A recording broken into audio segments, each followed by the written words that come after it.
abashomesa n'abeegi omu mashomero ga siniya nibasiima enshomeji ensi ya new curriculum ahabw'okuhwera abeegi okwangurwaho okushoma kwabo obu barikukozesa emikono emitwe okutaanaho n'enshoma enkuru ey'abeegi barikugira ngu ekibahweriireho obuteekaka okukwata amakusha ebyo ebi barikwenda kushoma okugira ngu bahike ebibuuzo omu bwire obuhwire.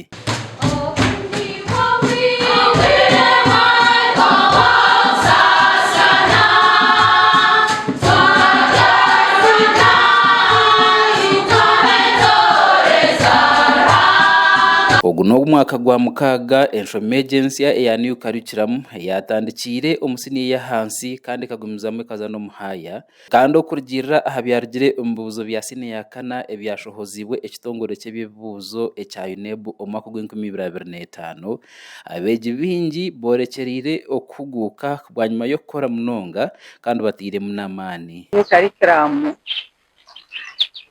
mwene nyowe ngakurra abana babishinga kishemererwa nangwa ndi omumbabandize kuza kugisuizima ndakizire naha baturi abantu bagana mushaje mu ihanga konka kunarebere ngumi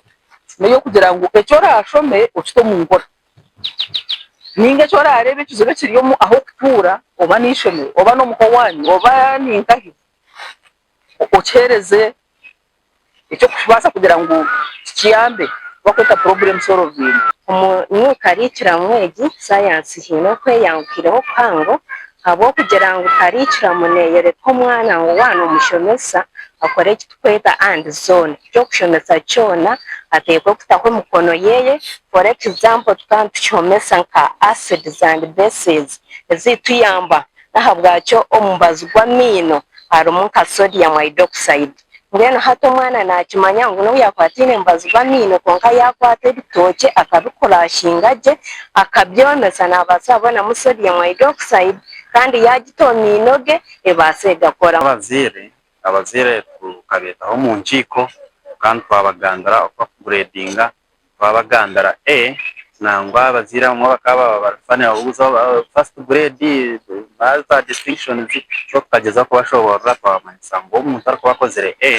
nabakozere je baziteka ko za distinction za kareza yabanka D1 na D2 when twaba breaking just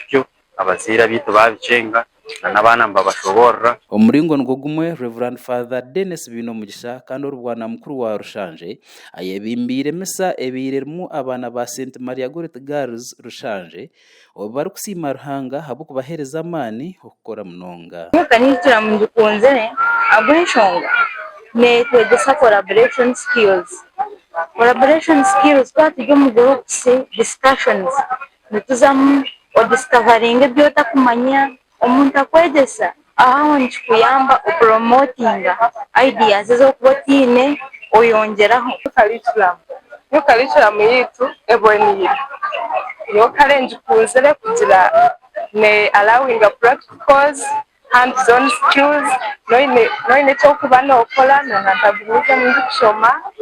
n'ibintu binje binyezera like project work event kola kan project work twakozese mukono yitundengine mu so ekyo nkibasa kunyambana nantagumize munishoma nimbasa kose mukono yanje abishabo gukora kurungi nyangu kigire ahantu cy'emirungi ibine yabashumisa babatiremo bakwatanise na hetisha wabo benu uhabuzo bondi kubahereza na munongo mbiro bwa karema kugira ngo kumehina mukama nimanyangu bayongera kuguma hina mukama niza kongera kukora kurungi. Enshomeji nobwere yagumize mu kuzomuhaya abashomesa bamwe betomba itura government bari kugira ngo nobwere yasindikire ebyo kugenderwaho konka bakine kizubu cyo kubura ebyo rukozesa nketo biri kumara ebi government yasindikire bari kugira ngo tubiri kubamaraje. Government tekabisotingereje no kusinda ko nsabanachi konka serebase yasindikire kigumiza muna format ya new curriculum itabetina oreho kandi according to different consultations ntureba no kuba rumba